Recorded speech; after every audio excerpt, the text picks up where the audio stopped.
Hello fellow human, hope you guys have an amazing day and let's read some I don't work your lady stories to the first one. I do not control the traffic lights, sir. This happened about 2 years ago. I'm a security officer for a small upscale residential community in Sokol. The homes in the community are listed at 1.5 to 3 million, so that comes with a lot of rich entitled people. There are a good amount of kind and decent people in the community, but also a lot of just blatantly stupid people. And I mean stupid as in they are so rich that they do not understand what goes on in the outside world and thinks that everyone works for them. Anyways, I work at the front gate where I deal with the residents coming home and guests coming through all day. The gate I work at is overlooking a public four-way intersection separate from the community with traffic lights. So, one day, towards the end of my shift, I get this call from a very angry Indian man screaming at me through the phone. Me, security! Indian man, I have been waiting at this traffic light for over 5 minutes. Me, bewildered and confused. I'm sorry, what is wrong? Indian man, I have been waiting for over 5 minutes at the light and everybody else has been going through and I've been stuck here. Why aren't you turning the light green? Me, I was stunned. Sir, I'm a security guard. I do not control the traffic lights. Also, just so you know, there's no little man hidden somewhere that manually picks and chooses who gets stuck at a light and who does not. Indian man, mumbling in his anger, fine, and hangs up. I immediately called my coworker at the other gate and told him the story. We laughed our butts off the rest of the shift. Well, this reminds me of when I was a kid. I used to think there was a person under each intersection controlling the lights. The second story. I don't work here anymore, so screw off. This happened a couple of years ago. I'd work in a cafe owned by my uncle for around 4 years, and sometime after leaving for a new job, I went for lunch with a college friend. We sat down, and being a Sunday morning, there were a few hangovers / drunken soul looking for a fry-up. A few people said hi, asked how I'd been, etc., which was nice, but nothing invasive. Then I heard fingers clicking. Had I been on shift, I'd have immediately looked for the perpetrator and asked them to politely stop. But hey, didn't work there, so I didn't really take much notice. Then there's a tap on my shoulder. I turn around, curious but scowling because I know it's not someone I know, judging by the strength they press on me with. It's one of the drunk students. The conversation went as follows. Me, can I help you? Student, we're still waiting on eggs breakfast items. Go get them. Me, I actually don't work here anymore. Trying to enjoy my own breakfast. Maybe just wait quietly at your table? This didn't seem to make him happy as he demanded I go and personally fetch his food as he knew I worked there as I'd spoken to customers blah blah yada yada. By this time, my friend and I were a bit sick of being polite and I felt empowered being in a familiar setting. Me, I don't know how else to say this, but I do not work here anymore. I'm having breakfast. Leave us alone. The student, get off your lazy butt, it'll take 2 minutes. By this time, my former colleagues had noticed and one approached to try to stir him away, but no, the drunken jerk wanted me, personally, to be his skivvy as he'd wasted a good couple of minutes harassing me. Me, listen, I don't work here anymore and I've really tried to be polite and it's gotten me nowhere, so screw off, will you? This set him into a rage, cursing at me, and he was quickly escorted from the cafe by a few regulars I was pally with. Nothing exciting, but it's a little bit of justice. You can never win an argument with someone who is drunk and someone who is a jerk. That person was both. The third story. I know the boss, I'll get you fired. My dad was one of the 3 bosses in a big movie theater. We, his kids, had free movie tickets, which was great, and during holidays we were there almost every day, seeing all the new movies, and of course, between 2 movies, helping the employees who were working. So, it was one of this night, I was like 15 or 16 years old, I was helping at the popcorn and sandy selling station by preparing the orders, stocking some drinks, cleaning counters, all that stuff. As I was not officially working there, I wasn't allowed to use the cash register. Only the employees had access to their own portable till and had an access to the cash desk itself. It was a Saturday night, so there were a lot of people. We were working on chain, not talking, when a man comes, moves the customers who were waiting on the line, and asked to be served quickly, as his movie was about to begin. Customers grumble a little, but nobody says anything. Bad luck! The cash station's computers was freezing since a few minutes. My friend who worked officially tells him that he's not alone, that he needs to go to the bottom of the line in order to be served fairly. Of course, he goes all bat crap crazy, starts yelling at my friend. The customer was like, "Who do you think you are? You are nothing. Move yourself and get my order ready, you stupid girl." She is a very sensitive woman who was 19 at the time and see that all the yelling is troubling her. It goes like this for 2 minutes thanks to the frozen computer. It seems like nothing, but it's a very long time and she's about to cry, so I decide to interfere, even if I wasn't allowed to do such a thing. "Sir, you're gonna have to wait silently or leave. The computer is freezing. We cannot do anything about it. Stop yelling, please." "And you useless kid, can't you take the order on the other cash station?" "Thanks, Captain Obvious. I didn't think about it before." "No, sir, I can't." As he's a pain in the butt, I don't explain why, and it's making him angrier, if it's possible. You don't know who you're talking to." No, sir, I don't." "I know the boss here. I will get you fired. Don't come to work tomorrow. You are fired already. I know the boss."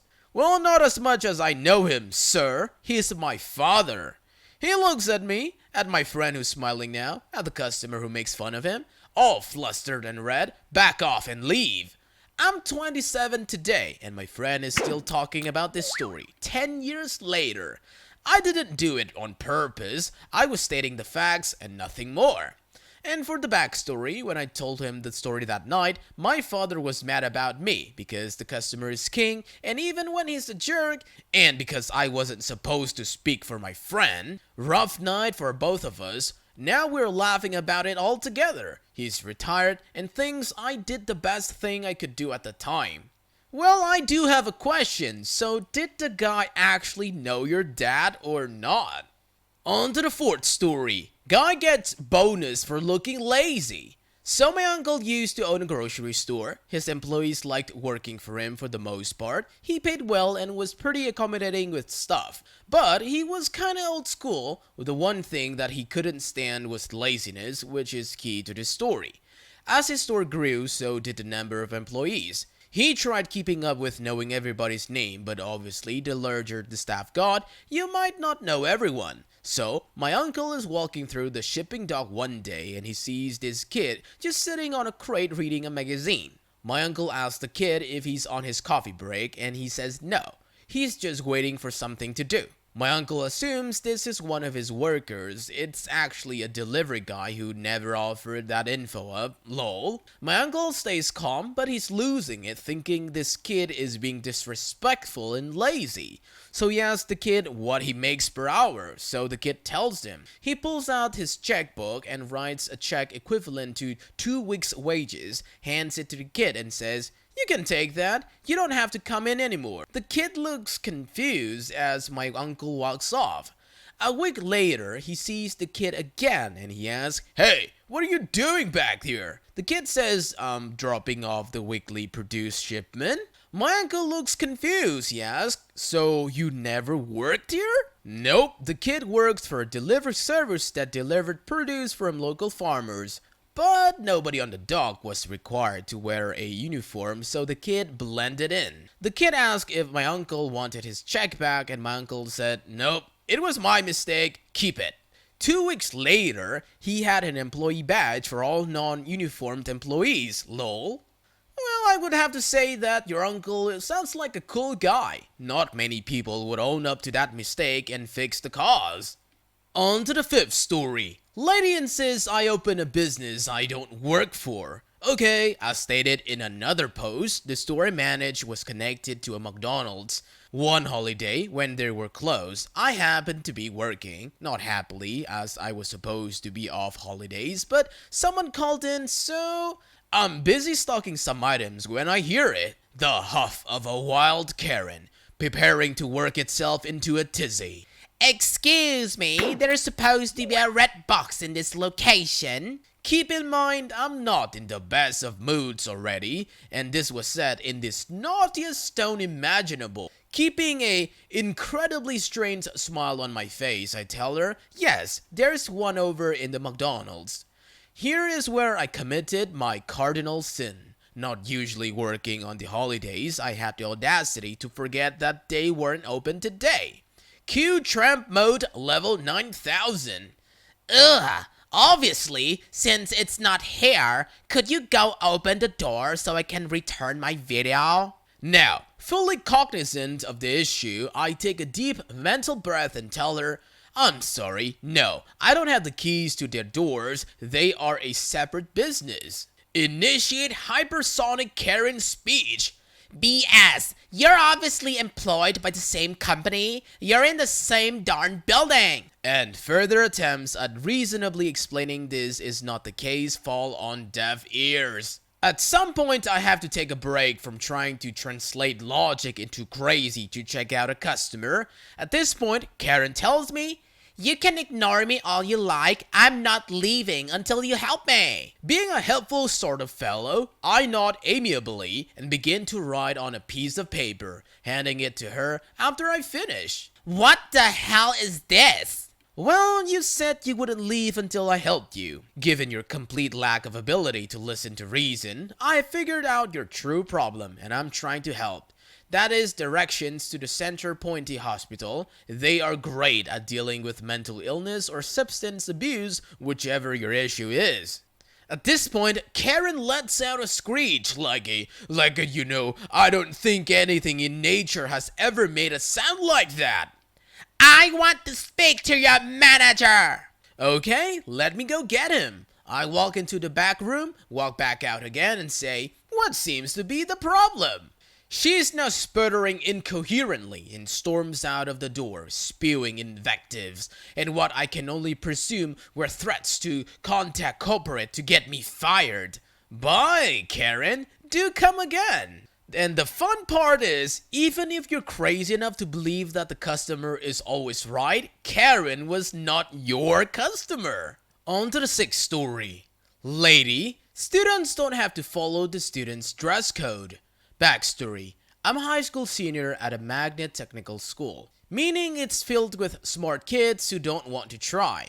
I got a position as an intern at the school's IT department for over the summer, and for the last hour and a half of each school day, that counted as technical credits, needed 6 of them to graduate.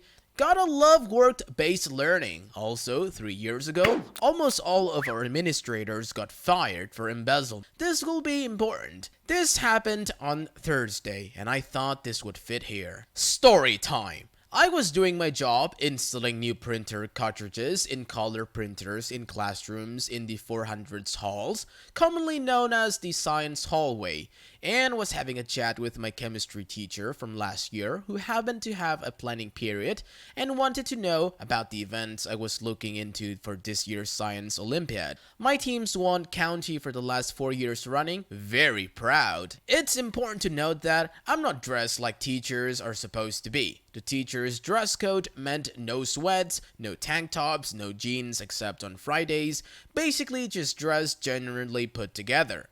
My boss in IT office was wear clothes and shoes that weren't open-toed. The closed part could probably be negotiated, love my boss. This particular Thursday, I was wearing joggers and a flannel over a tank top. The only thing that had been going for me in the category of looking like a teacher was my ID badge. A student in the school issued plastic sleeve on a retractable lanyard, the same that are issued to the teachers that I only got because of the box of them lives in one of the full-time IT guy's desk drawer. And he gave all 4 interns them when we first started in June, and my badge, while it had an NFC in it, to let me in and out of the school, the IT office, server rooms, etc. Is obviously different from teachers' IDs, even on a first glance. I also had a radio clipped onto my pants waistband. Note: the only people who have radio are admins, department heads, and the maintenance people, not teachers. While I was talking to my old chemistry teacher, an older looking lady walked past us. She didn't say anything at the time, but clearly was giving us the side eye. I didn't think much of her, since she was obviously a sub. My school has only a little over 1,000 students, so not that big, and while I don't know all the substitutes, you tend to catch on to the regular. And she didn't say anything when she walked past. I didn't think anything of it, finish my conversation, and start to head back to the office. I get a call over the radio from another intern asking me to pick up a spare monitor from one of the storage rooms, casually known as IDFC, not my idea, because my direct boss had stabbed another monitor with a knife. Long story. Probably will post it to the r/tales from tech support on one of these days, but I literally just made a Reddit account, but the door IDFC was clearly labeled as authorized personnel only, and needed a valid key card, not physical keys, in order to get in. My ID has clearance for this door, regular teachers' IDs won't let you in. I'm about to let myself in, texting the other intern to get her to send me the picture of the stabbed monitor so I know what tab I need to pick up. Then, suddenly, here comes the substitute teacher around the corner, spotting with my phone in one hand and the ID in the other. She comes storming over to me. From here on out, me will be me. AS will be annoying substitute. And CB will be my chill boss. FA will be my favorite administrator. And IF will be my intern friend. AS: what do you think you're doing? Me: what? AS: that door clearly says that teachers aren't allowed. Why would you think that you could go in to an off-limits room when you look like that? Me, visibly confused: look, I don't know what your problem is, I'm just doing my job. Is there something I can help you with? AS: you can start by not dressing like a gang member. What sort of influence are you being to impressionable children? You should be fired. Me, I don't understand. I'm just trying to work here. Nothing I'm wearing is against the dress code. I'm assuming she might have seen a slip of gasp.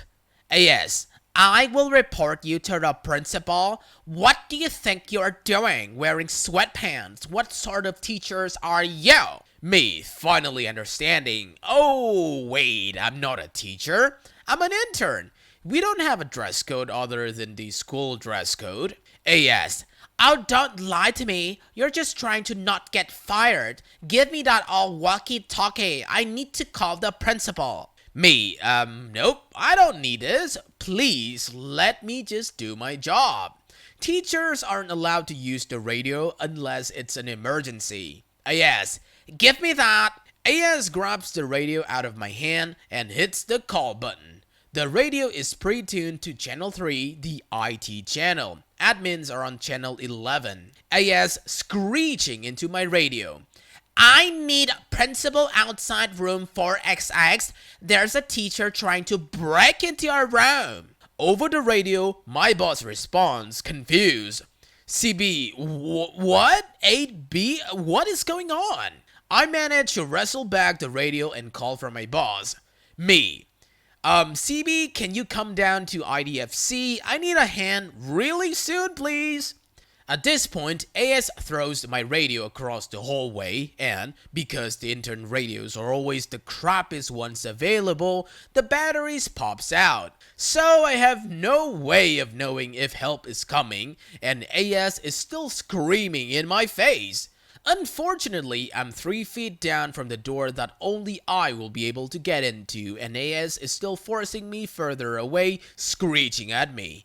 It seems hopeless until here comes FA turning the corner, attracted by the yelling. A note about my favorite administrator. After an embezzlement scandal mid-year that led until like 2 admins still standing, a science teacher that just so happened to have another degree that qualified him for the admin job. This man was a fabulous teacher, and while I never had him, if did, and I knew him well by association with if even before I got the job, working during the summer, he was one of the admins that was there pretty consistently, and since he's always been pretty friendly to me. So favorite administrator turns the corner, like an avenging angel, and sees me, obviously trying to do my job, and this AS losing her mind in front of me. He immediately comes over and tries to see what is wrong, and because she's an actual employee, he goes to the AS first. FA, what is going on here? AS, this teacher is acting inappropriately in front of impressionable students. She is trying to break into and steal things from the off-limits rooms. FA, 8B, what are you trying to do? Me. Oh, thank God, Mr. FA. I'm just trying to get a monitor for CB out of IDFC. FA, IDFC? Did literal highest level IT guy in the district who works in the same office as CB, IF, and me come up with that? Never mind. AS, aren't you supposed to be in class right now? OP is just doing her job. She's an intern here. It's not like she's skipping class or anything. AS suddenly gets calm and collected to try to explain to FA that I was a disgrace of a teacher, which I'm not, and I was a bad influence, debatable, and I should be fired. I would like to go home all the time and was totally down for this. My chill boss and intern friend only just know round the corner onto the scene and just in time to watch me get down on my hands and knees to put the radio back together while AS tried to defend herself to FA. My intern friends make sure if I'm okay and then gets the monitor to actually finish the ticket we were working on. Chill boss helps me fix my radio and starts defending me to the AS. I was a little shaken up and don't remember that much about the following conversation, but the gist of it was AS was upset that I was exempt from the dress code rules for teachers and employees and that I had access to rooms that she didn't have. But then a security guard comes around the corner. Apparently, AS had left her class of freshmen to go to the bathroom, and when a student had an emergency dismissal and the classroom was called, they realized she had left unattended students. Hell, not allowed. The security guard had gone down to the classroom to investigate, found it teacher-less, and had checked the security cameras. The result, the annoying substitute ended up getting fired. The favorite administrator apologized to me on her behalf. My chill boss gave me some Jolly Ranchers and let me chill for the rest of the workday because I was pretty shaken up, and then let me stab the broken monitor. I haven't seen that sub since, and I'm glad. So, I have some questions about a computer monitor came to be stabbed, but I guess that question will have to be answered in the further videos. That's it for today, fellow humans. Thanks for watching. Be sure to leave a like, comment, and subscribe. See you guys next time.